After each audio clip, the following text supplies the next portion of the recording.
આ તરફ નગરપાલિકાની ચૂંટણી દરમિયાન થયેલા વાયરલ વિડીયોને લઈને પંચમહાલની હાલોલ પોલીસે ભાજપના બે સ્થાનિક નેતાઓ વિરુદ્ધ દારૂ રાખવાનો ગુનો નોંધ્યો છે।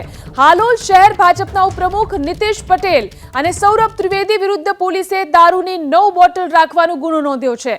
હાલોલના વોર્ડ નંબર 1ના અપક્ષ ઉમેદવાર મુક્તિ જાદવે વાયરલ કરેલા વિડીયો મુજબ ભરૂણા વિસ્તારમાં દારૂ મળવા મુદ્દે પોલીસે કાર્યવાહી કરી છે। પોલીસે વાયરલ વિડીયો મુદ્દે મુક્તિ જાદવનું નિવેદન નોંધ્યું અને ત્યારબાદ આ કાર્યવાહી થઈ છે। તો હાલોલમાં કાર્યવાહી કરવામાં આવી છે। દારૂ રાખવા મુદ્દે પોલીસ ફરિયાદ નોંધાઈ। હાલોલ શહેર ભાજપ ઉપપ્રમુખ સહિત બે સામે પ્રોહિબિશનનો ગુનો નોંધાયો છે અને ત્યારબાદ કાર્યવાહી શરૂ કરવામાં આવી। ભાજપના નીતિશ પટેલ અને સૌરભ ત્રિવેદી પર દારૂ રાખવાનો આરોપ। વિદેશી દારૂની 1305 રૂપિયાની 9 બોટલ પોલીસે જપ્ત પણ કરી છે। હાલોલમાં વોર્ડ નંબર 1ના ભરૂણા વિસ્તારમાંથી દારૂ મળવા મુદ્દે કાર્યવાહી કરવામાં આવી।